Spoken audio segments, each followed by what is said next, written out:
Quiero decirles que este es el final de esta serie que le hemos denominado Impresionados por el Sufrimiento.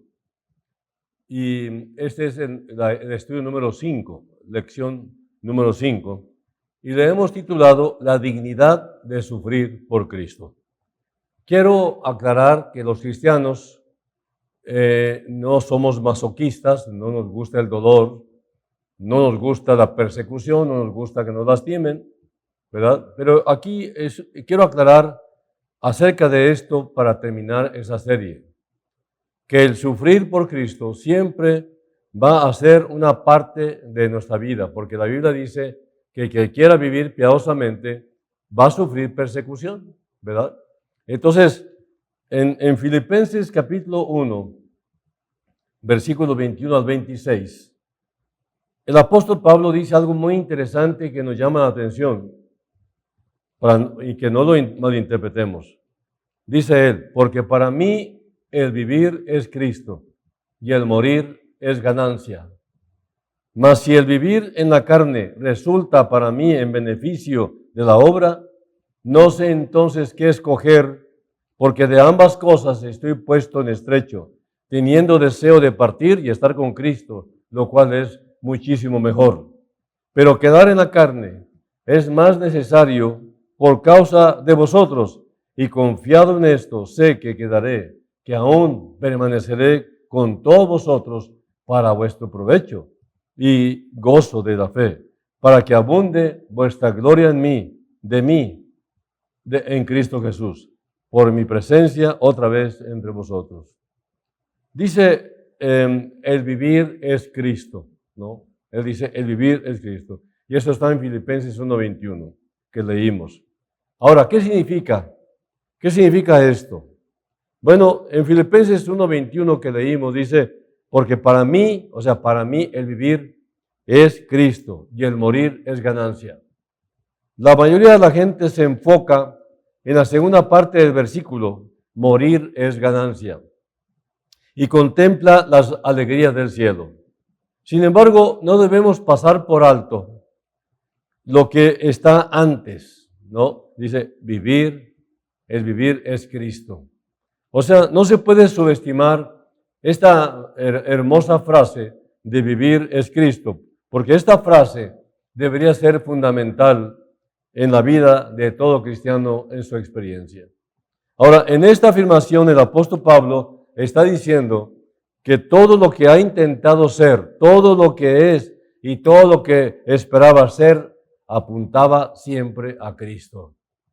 Desde el momento de la conversión de Pablo hasta su martirio, cada uno de sus pasos estaba dirigido para hacer avanzar el conocimiento, el Evangelio y la iglesia de Cristo. Ahora, el único objetivo de Pablo era dar gloria a Jesús. Vivir es Cristo. ¿Qué significa entonces? Significa proclamar el Evangelio de Cristo siempre, con pasión por las almas. Pablo predicaba en las sinagogas, predicaba en las orillas de los ríos, predicaba estando preso, predicaba como apóstol, predicaba como fabricante de tiendas. Su mensaje era constante. Jesucristo y a este crucificado era su mensaje. Llevar este mensaje es de vital importancia con repercusiones eternas para toda la humanidad. Llevó el mensaje del sacrificio de Cristo a reyes, a soldados, a gobernantes, a sacerdotes, a filósofos, a judíos y gentiles, hombres y mujeres. Predicaba literalmente a cualquiera que quisiera escuchar. Vivir es Cristo significa que imitamos el ejemplo de Cristo. Todo lo que Jesús hizo y dijo, eso es lo que Pablo quería hacer y decir. La iglesia se benefició de su sagrado ejemplo. Dice la Biblia en 1 Corintios 11:1, sed imitadores de mí, así como yo de Cristo. ¿Qué haría Jesús entonces? ¿Qué haría Jesús? Bueno, esto es lo que queremos hacer nosotros. Lo que Él haría, habremos de hacerlo nosotros, siempre. Porque deberíamos ser, como dice Pablo, imitadores de Cristo. Entonces, vivir es Cristo, significa que buscamos el conocimiento de Cristo. Queremos conocer a Cristo cada día mejor. No solo un montón de información acerca de Cristo, sino a Cristo mismo, para que Él nos forme y no solamente nos informe.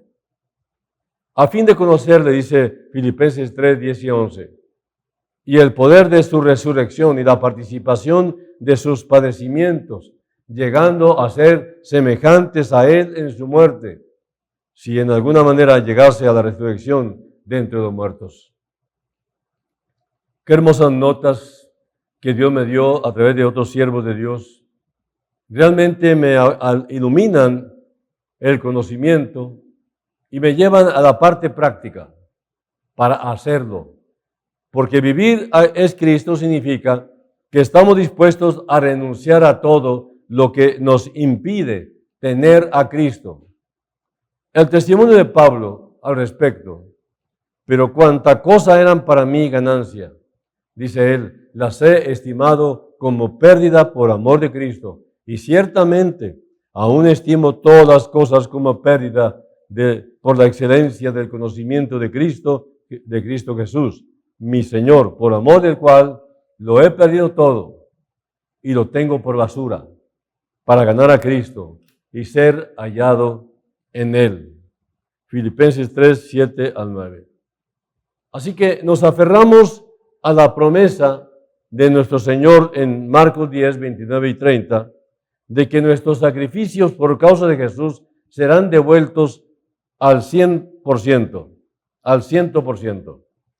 Dice en este pasaje de Marcos 10, respondió Jesús y dijo, de cierto os digo que no hay ninguno que haya dejado casa, o hermanos, o hermanas, o padre, o madre, o mujer, o hijos, o tierras por causa de mí y del Evangelio, que no reciba 100 veces ahora en este tiempo casas, hermanos, hermanas, madres, hijos y tierras, con persecuciones, y en el siglo venidero la vida eterna.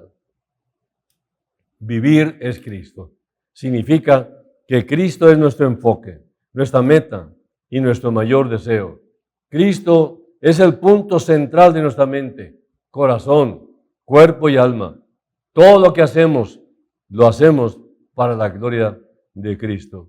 Mientras corremos la carrera que tenemos por delante, nos despojamos de todo peso y del pecado que nos asedia, fijando nuestros ojos en Jesús. En Hebreos 12, 1 y 2 leemos esto. Jesús es nuestra vida. Él mismo dijo, yo soy la vida. Así que si yo quiero mantenerme con vida, necesito estar en una buena relación con el Señor, dador de la vida.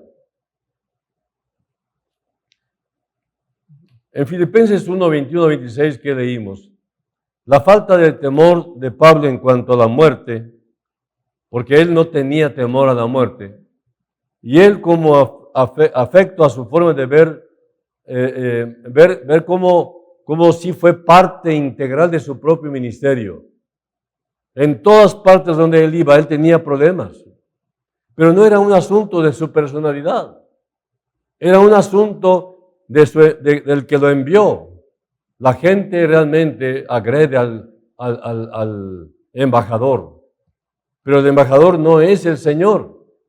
El Señor envía a este embajador, en este caso Pablo, y la gente lo agrede porque no quieren al Señor de ese embajador. Porque para mí el vivir es Cristo y el morir es ganancia.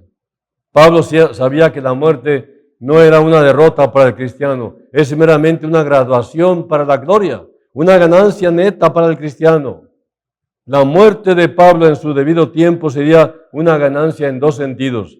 Primero, su muerte por la causa de Cristo glorificaría a Jesús, y eso era su ganancia, era una ganancia. Segundo, el estar en la inmediata presencia del Señor era una ganancia para Pablo. Inmediatamente después de la muerte, estar mirando cara a cara al bendito Redentor. Pablo no temía la muerte. A pesar de que algunos hombres tengan temor de morir, ningún cristiano debiera tener temor a la muerte, pero tenemos miedo a morir. ¿Por qué? Porque no estamos bien con Dios. el que nos da la certeza, la seguridad en el camino a la eternidad. Necesitamos una buena relación con Dios, pedirle perdón por todos nuestros pecados, la frialdad, la indiferencia. Necesitamos un despertamiento a renovar nuestra fe, nuestro corazón para Cristo. Mas si el vivir en la carne resulta para mí en beneficio de la obra, dice Pablo. Pablo estaba confiado en que Dios tenía la intención de que él llevara fruto. No había duda en la mente de Pablo de que este era el plan de Dios para él. Si Pablo vivía, sería para llevar mucho fruto. En un contraste triste, muchos cristianos aún no han llegado al lugar donde ellos llevarán fruto para el reino de Dios con sus vidas. La gran mayoría va a partir al cielo y va a entrar de panzazo a las regiones celestes, porque no llevarán ninguna obra, no llevarán nada que glorifique a Cristo Jesús. Y el apóstol Juan lo aclaró diciendo, no sea que te alejes de ahí avergonzado.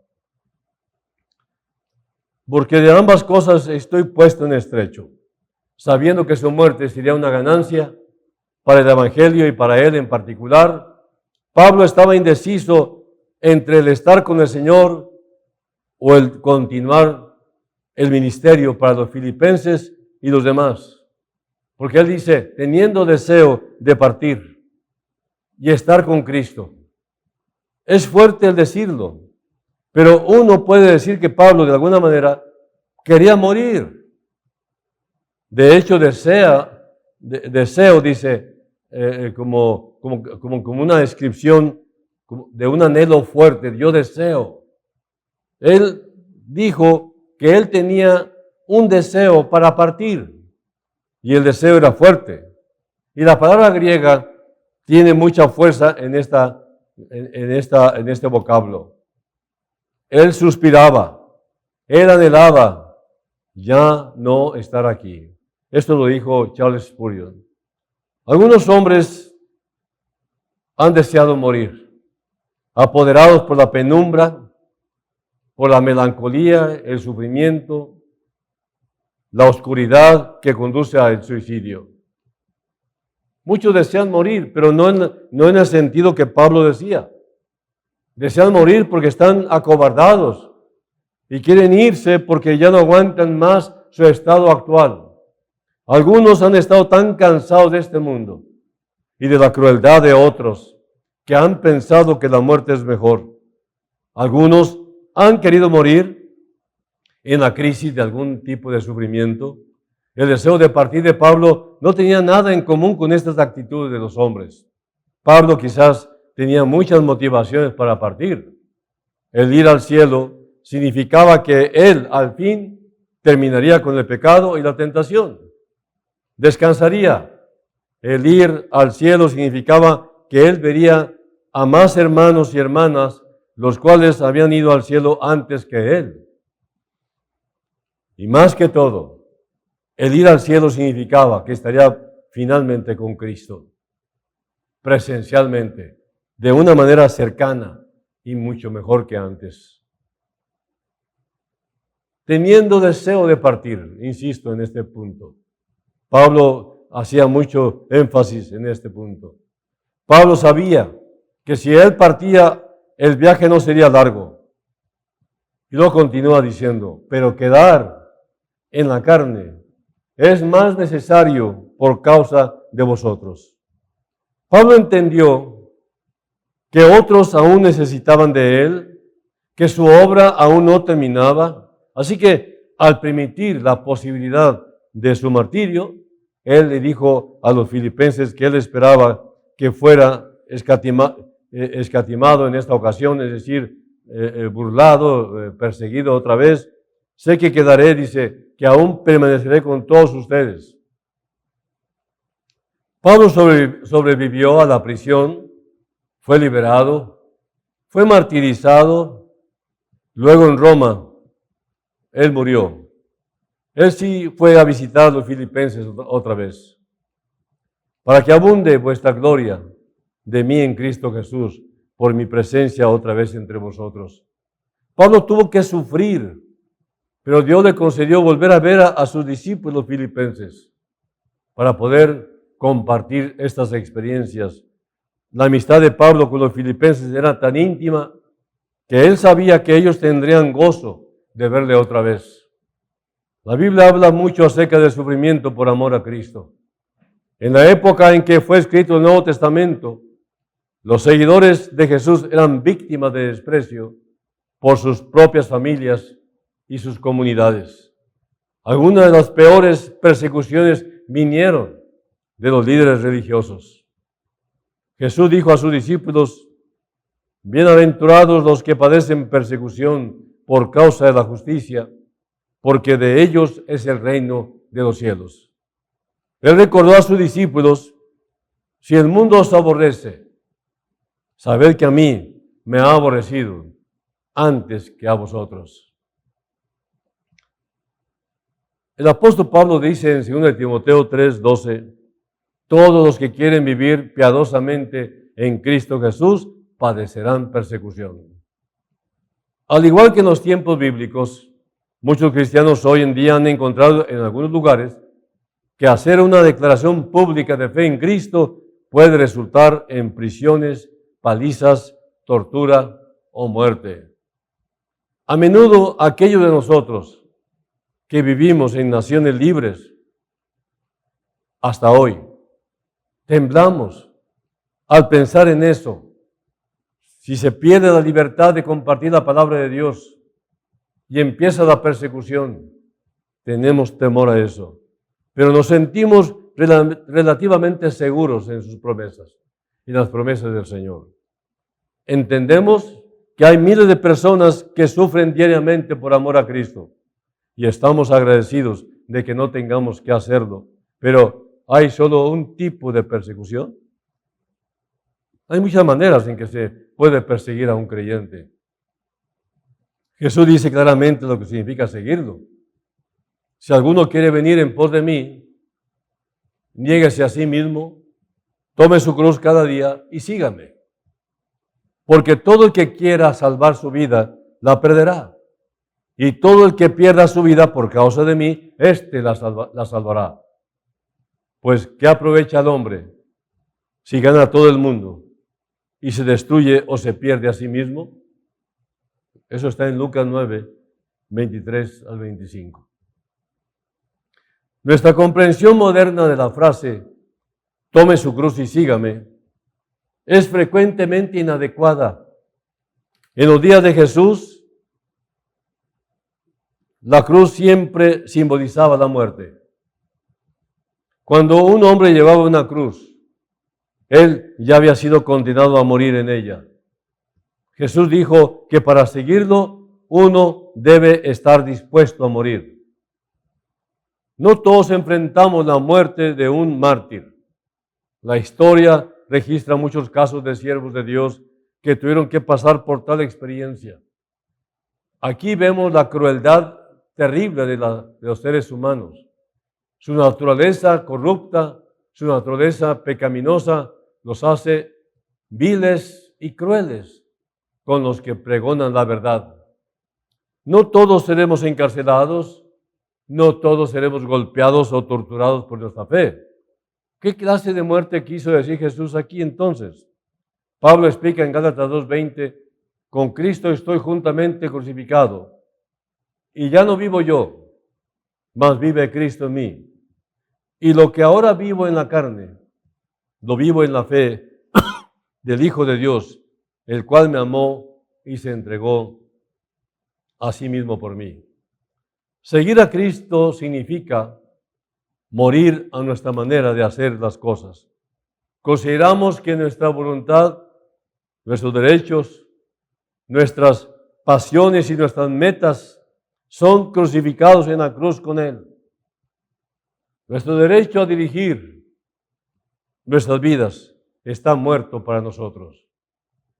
La muerte implica el sufrimiento. La carne no quiere morir. Morir a uno mismo es doloroso y va en contra de nuestra inclinación natural a buscar nuestro propio placer.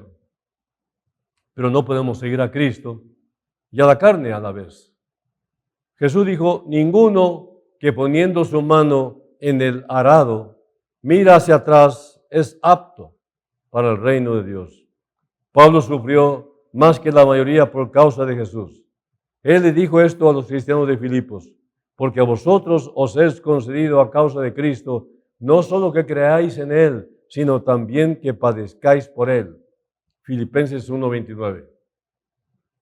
La palabra concedido aquí significa mostrar favor, dando libremente como regalo. Porque dice aquí, os es concedido a causa de Cristo. Fíjense, Pablo no presenta el sufrimiento aquí como una maldición, sino como un beneficio. El sufrimiento puede tomar muchas formas. Al elegir obedecer al Señor Jesucristo, estamos poniéndonos en desacuerdo con el mundo. Gálatas 1:10 dice, pues busco ahora el favor de los hombres o el de Dios. O trato de agradar a los hombres. Pues si todavía agradara a los hombres, no sería siervo de Cristo. Al adherirse estrechamente a las enseñanzas de la Biblia, nos preparamos para el rechazo, la burla, la soledad o la traición que habremos de sufrir. A menudo la más cruel persecución proviene de aquellos que se consideran espirituales, pero han definido a Dios según sus propias ideas. Si optamos por tomar una firme posición por la justicia y la verdad bíblica, nos aseguramos ser incomprendidos, escarnecidos o algo peor. Debemos tener en cuenta que ninguna amenaza de sufrimiento disuadía a los apóstoles de predicar a Cristo. De hecho, Pablo dijo que perder todo valía la pena. Filipenses 3:10, a fin de conocerle y el poder de su resurrección y la participación de sus padecimientos, llegando a ser semejante a él en su muerte. En Hechos 5, 40 y 41, describe la reacción de los apóstoles después de que recibieron otra paliza por predicar acerca de Jesús. Dice así, y ellos salieron de la presencia del concilio gozosos de haber sido tenidos por dignos de padecer afrenta, burla, escarnio, por causa del nombre.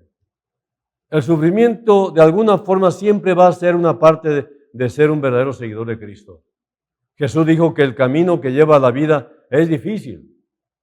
Nuestras dificultades también son una manera más bien de identificarnos de un modo muy reducido con su sufrimiento. Jesús dijo que si le negamos delante de los hombres, Él nos negará ante su Padre en los cielos. Hay muchas maneras sutiles de negar a Cristo. Si nuestras acciones, palabras, estilo de vida u opciones de entretenimiento no reflejan su voluntad, negamos a Cristo.